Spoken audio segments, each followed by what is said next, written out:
I'm trying to keep a good balance between talking about films that I love and films that I don't love that much. And I feel like for the most part so far I've talked about films that I really dig and that I really enjoy, and that's going to continue to be the case because I do watch too many movies and I love recommending good movies. So why not just do that to the masses? But today we're going to talk about a film that I fucking hate. I fucking hate this film. I'm sorry YouTube for cursing, but I hate this fucking movie. This movie is shit.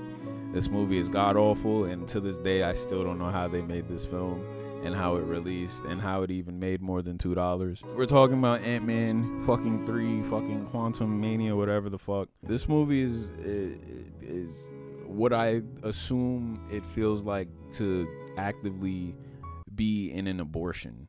Jesus Christ. Like, to be the one being aborted, like in real life. That's what going through this movie felt like.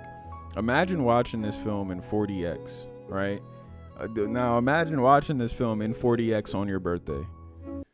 Right, exactly. So y'all understand why this is like not just one of my least favorite, if not my least favorite Marvel movie, but just one of my least favorite movies, period. This movie sucks, and it's just amazing to me how bad this shit was. And going back to my Captain America review, this is the epitome of a fucking film. Because what was the point of this movie? There was absolutely no point in making this movie from the start of it to the end of it. And especially now that Kang isn't even in the scenario, which, you know, obviously they made the movie before all of that happened. Or did they? Because I feel like they always had the idea of bringing New back. Anyway, no matter what the case was, you know, it didn't do anything that really had any relevance to anything. You know, by the end of it, Scott Lang is just sitting there reminiscing on, oh, well, everything's okay, or is everything okay, and there's a big bad, and oh, I'm anxious, but you know, I'll just forget about it and we'll just wait till the next movie to address, you know, if this is gonna have any relevance. It's such a bad ending. It's such a bad movie. It's just like absolutely amazing how they finessed us with this film. You know, Paul Rudd, I don't know how they I don't know, bro.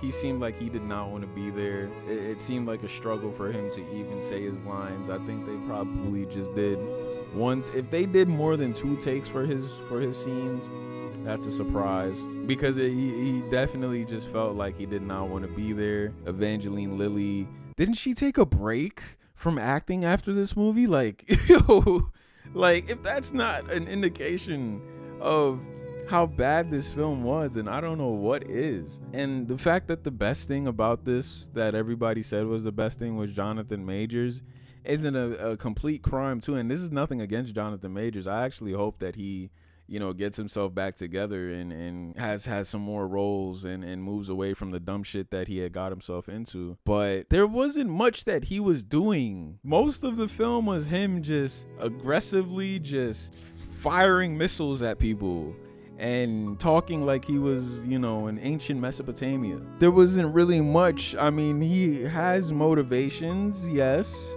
They're kind of just made for this film to, you know, have a reason for why he's going ballistic. There was nothing of this film that had any sort of like importance.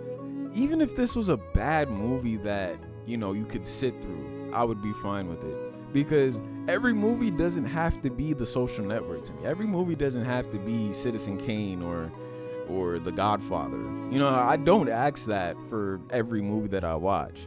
And there's a lot of bad movies that I could sit through knowing that they're bad and still have a good time with, because there's something that I could at least take from it. Maybe it's funny.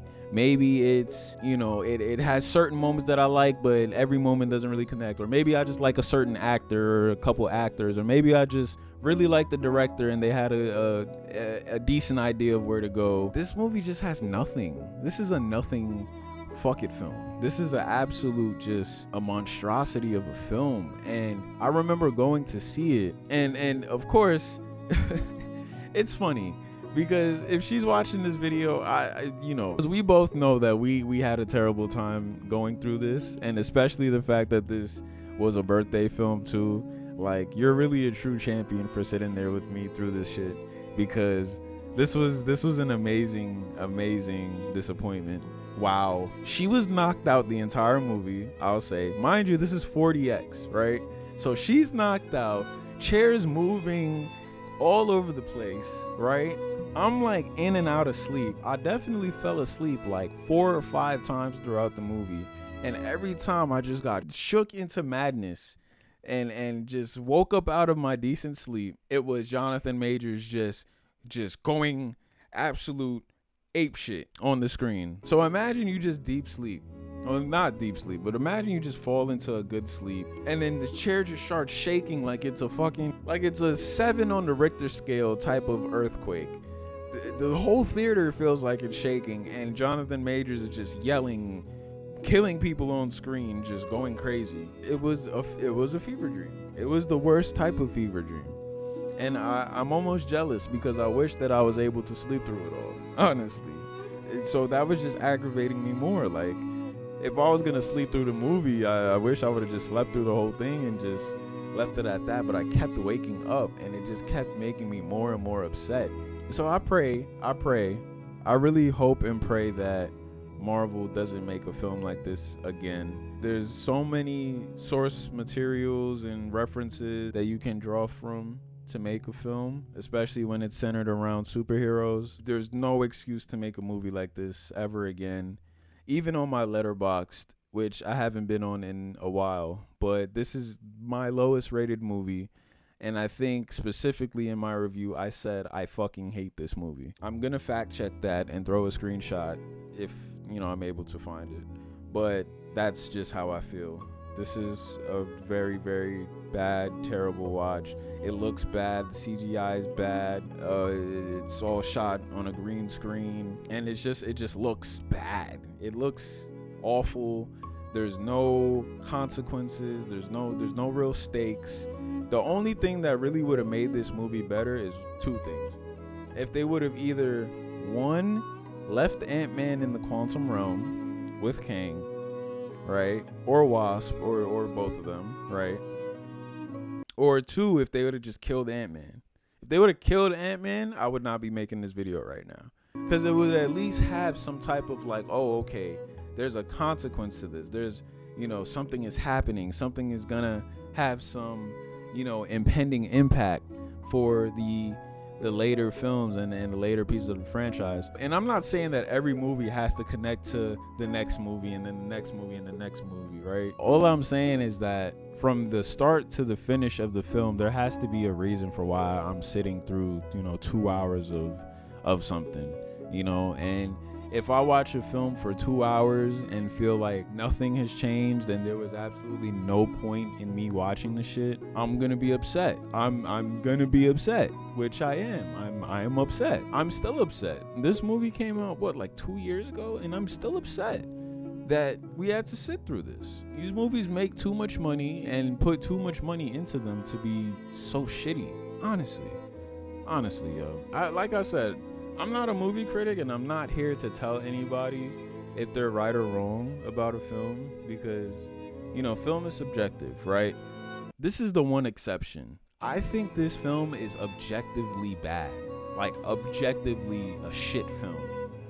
There's nothing anybody can say to change my mind or prove otherwise to me.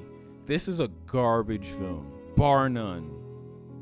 Like, bar -1. This film is shit, shite, poop, shart, whatever, bro. It's shit and gum. This movie is ridiculously bad. I don't even feel like talking about it anymore. I just had to get that out there. Like and subscribe.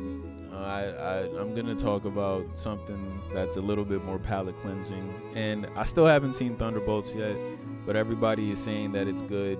As long as it's halfway decent and nothing compared to this film, I will give that film a 10 out of 10. Fuck it. I don't even care anymore. Whatever. Like and subscribe. Thank you for watching. And let's hope that Peyton Reed And Jeff Loveness, never write another Marvel movie ever again. Thank you very much.